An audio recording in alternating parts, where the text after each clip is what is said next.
what's up? It's the Chinchilla Notebook here and welcome back to my YouTube channel. Today I am going to be filming a video on what you should know before you get a chinchilla, just as far as a couple tips on the actual animals and the care of them. I just feel like this could be very useful for those of you who are like on the verge of deciding what you should do, if you should get a chinchilla or get another rodent. These are just a couple things for you guys to consider. So let's just jump right into it. The first thing is that chinchillas are very expensive pets, especially when you initially buy them. I feel like people, sometimes they want a chinchilla, but they just don't have the funds for it, so they try to sidestep and get a smaller cage, less toys, you know, just everything is just less for them, less good quality food, just, you know, cheap stuff. And that's honestly not what you should be doing if you have a chinchilla. You need to be feeding them good stuff. My favorite brand is Oxbow for hay and for pellets, but you can also feed them Missouri pellets and, you know, other type of higher end brands. Don't go for the cheapest stuff, especially like the cheap foods and treats that you find out there and the unsafe toys and the small cages. Like chinchillas, there's an easy way to get things very cheap for them, but it's honestly not the best way and you shouldn't go that route. If you get a chinchilla, you need to be buying them a good sized cage, quality supplies, quality food, everything like that. It's very important because you're the one responsible for the chinchilla's health and their care, and you need to be making sure you're providing them with adequate living circumstances, you know what I mean? So chinchillas are very expensive. As far as them themselves, Zorro, who you're looking at right here, he cost me $500. He came from a breeder and he is a purebred. And then Merlin over there, he came from PetSmart and he only cost me $160. He's also a standard gray, so that's partly why he was cheaper. But chinchillas are just in general very expensive, and I don't have to take mine often to the vet because they don't have many problems. But if your chinchillas do encounter, you know, health problems or injuries, you're going to need to go to an exotic vet in order for them to be taken care of the right way, and those can cost a lot. So just keep that in mind. Chinchillas are expensive pets. They're not cheap like cats. I mean, just look. And this is a Critter Nation. The cage itself is $250. Like, these cages are expensive. The supplies add up. The carriers, the food, the hay, the everything, the accessories, it all really adds up. Chinchillas are very messy. If you are planning to keep your chinchilla in your room or in the house or somewhere like that, you should expect them to be pooping a lot and getting hay and wood chips everywhere. I just cleaned their cages so they don't look dirty right now, but trust me, it gets so bad after just one day. And I have two of them, so the mess is double. But even when I just had Merlin, the mess was so bad. Like, chinchillas just poop so much, even if you clean it every single day, which you will have to do if you want them to be clean and healthy. But one thing I don't do every day, I only do it once a week, is to sweep underneath their cages. And you guys, by the end of the week, it gets so messy.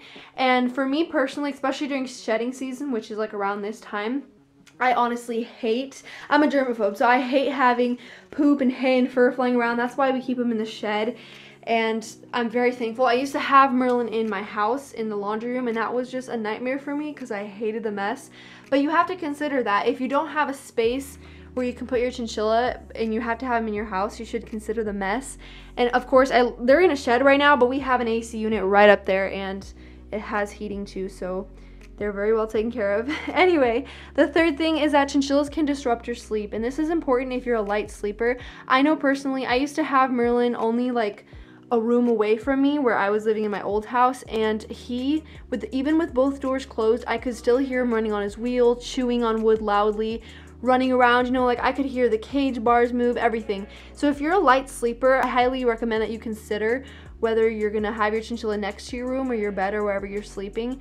And if you have an option to put them farther away, that's great. But if you don't and your house is kind of small and the space is limited, that's something that you guys should consider because, you know, chinchillas can disrupt your sleep. They can keep you from falling asleep. They can wake you up loudly. They are crepuscular and mostly nocturnal, which means they're just most active at dawn and dusk and honestly throughout the night, and so it can get kind of loud. And the fourth thing is that chinchillas need to be around other chinchillas. I've said this in many videos, but chinchillas are social animals. They need to have the interaction of their fellow chinchillas. They like to be in herds. And mine personally, Merlin hates to be with other chinchillas. He's made that very clear, so he lives alone. This guy used to live with his brothers, and he now just lives side by side with Merlin, and he seems fine with that. He's good with it.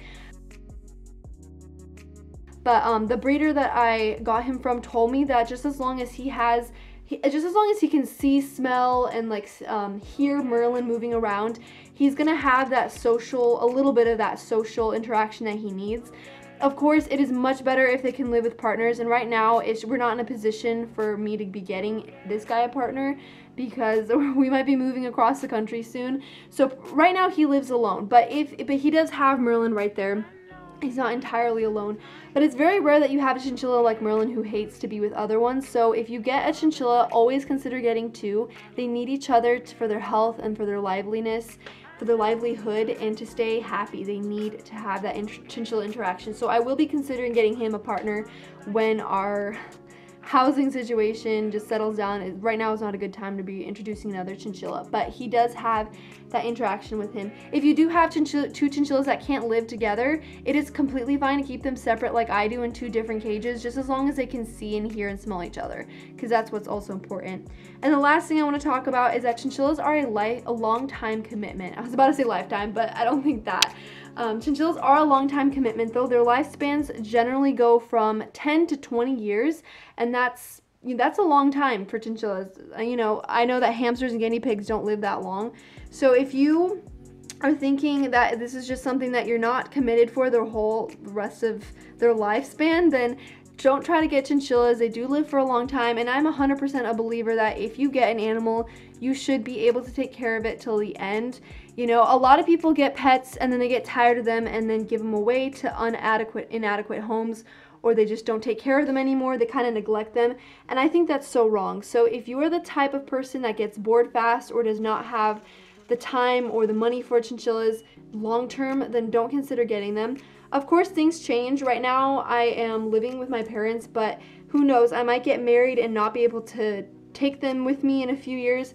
That's different. I understand it's your life after all, but just as much as you can, try to plan to have them in your future wherever you go, you know, and for a long time, because chinchillas live for a long time. So that is pretty much all for this video. I hope you guys enjoyed and found a couple things useful from here, and that you guys kind of know if you should get a chinchilla or not. I'm sorry for the lighting. This is Zoro's favorite spot to be. It's down here, so we just had to make do. But anyway, he's like, nope. Anyway, guys, so I hope you enjoyed, and I will be seeing you in the next video.